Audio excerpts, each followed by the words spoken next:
Bienvenue si vous nous rejoignez sur RTG Award. Nous sommes à Kinshasa, capitale de la République démocratique du Congo.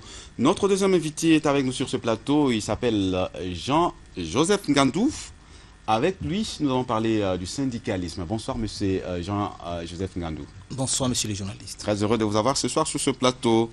Alors, vous êtes syndicaliste, c'est ça? Et la toute première question, qu'est-ce que le syndicat, monsieur Jean-Joseph?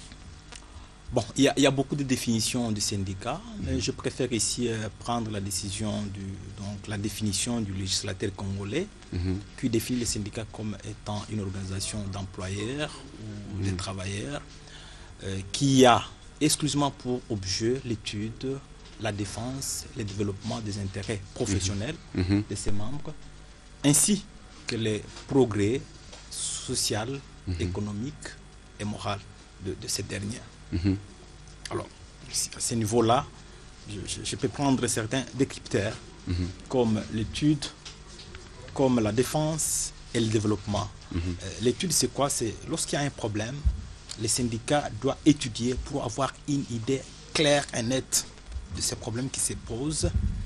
Quand tu as une idée claire du problème, il doit chercher maintenant à défendre ces problèmes avec une connaissance exacte et se basant sur les textes légaux.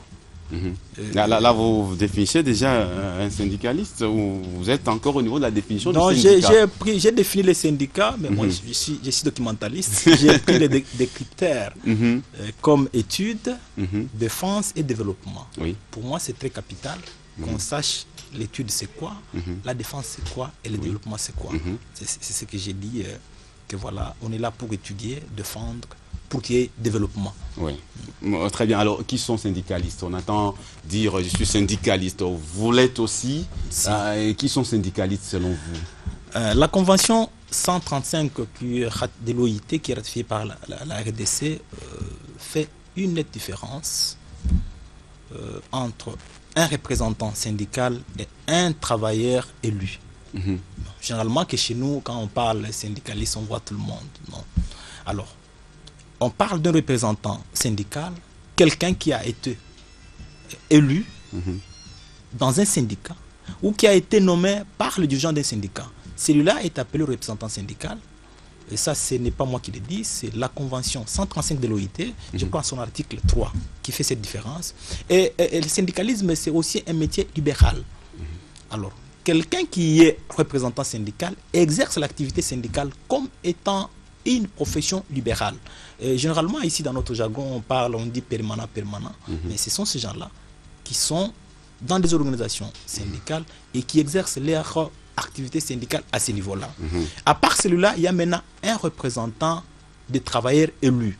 C'est qui celui-là? C'est celui qu'on appelle ici délégué syndical.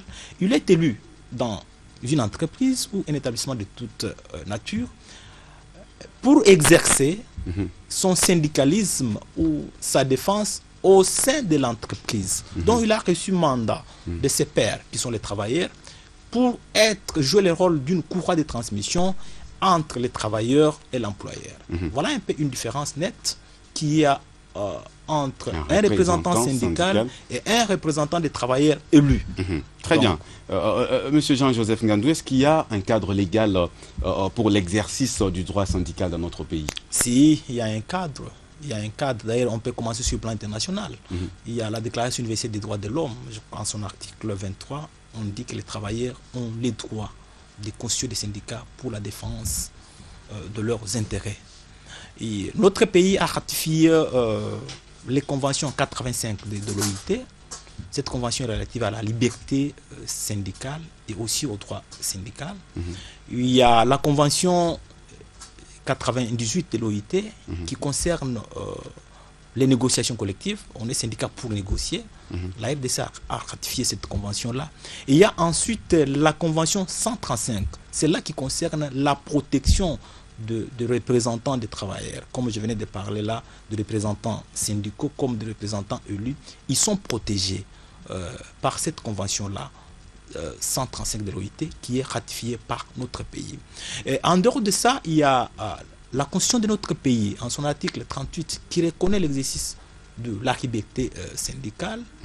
Et après la constitution de notre pays, nous arrivons maintenant, il y a la loi 015/2002 du 16 octobre 2002 qui, lorsque vous prenez les articles, vous partez de l'article 230 jusqu'à 271, on montre comment l'activité syndicale doit être exercée. Et ça, c'est précisément dans des entreprises privées ou dans le secteur privé. Mais lorsqu'on est dans le secteur public, dans l'administration publique, il y a d'ailleurs un arrêté qui venait d'être pris il y a pratiquement 2 ans par le ministre de la fonction publique pour montrer comment est-ce que l'activité syndicale doit être exercée au niveau de l'administration publique. Voilà, c'est pratiquement un cadre légal qui montre comment l'activité syndicale doit être exercée dans notre pays. Très bien. Monsieur Jean-Joseph, souvent, les syndicalistes sont considérés comme des adversaires ou des ennemis des employeurs. Est-ce que dans notre pays, les syndicalistes sont protégés? Ah, ça c'est une question très difficile. Est-ce qu'ils sont protégés? Bon, je ne sais pas dire. Ils ne sont pas du tout protégés. Lorsque vous regardez... moi ici, je suis victime parce que je suis intervenu comme syndicaliste dans une matière qui ne concernait ni mon service ni ma fonction. Je viens intervenir comme syndicaliste et j'arrive dans mon milieu du travail. Le président AI du conseil d'administration me flanque une lettre de demande d'explication. Il ne s'arrête pas là-bas. Il va jusqu'à prendre une décision pour me rabattre de ma fonction alors qu'il n'a pas qualité. Et il ne suit même pas la procédure qu'il faut prendre. Donc, c'est vous dire qu'on n'est pas protégé. Quand vous regardez aujourd'hui, vous allez dans des entreprises, quand vous intéressez les gens pour adhérer, c'est tout un problème. Ils vous disent non, dès qu'on entre au syndicat, demain, on est licencié. Dès qu'on devient tel, on va. Donc, vous voyez que les gens, un droit, je vous dis bien, ça c'est un droit. Et la loi reconnaît ça comme un droit pour les travailleurs. Mais les gens sont incapables, ne veulent pas jouir de ces droits parce que, une fine, quand ils deviennent des syndicalistes, les sont reconnus, c'est d'être licenciés. Et ça crée la frustration, ça crée la peur. Les gens sont retenus, ils ne savent pas. Et ce qui fait qu'on ne sait pas aller de l'avant, on ne sait pas bien travailler. Parce que vous savez, dans des États, quand on parle de l'émergence, les États ont l'obligation de faire, pour avoir une crédibilité, ils doivent respecter les législations mondiales. La liberté syndicale, c'est une liberté qui est reconnue à travers le monde.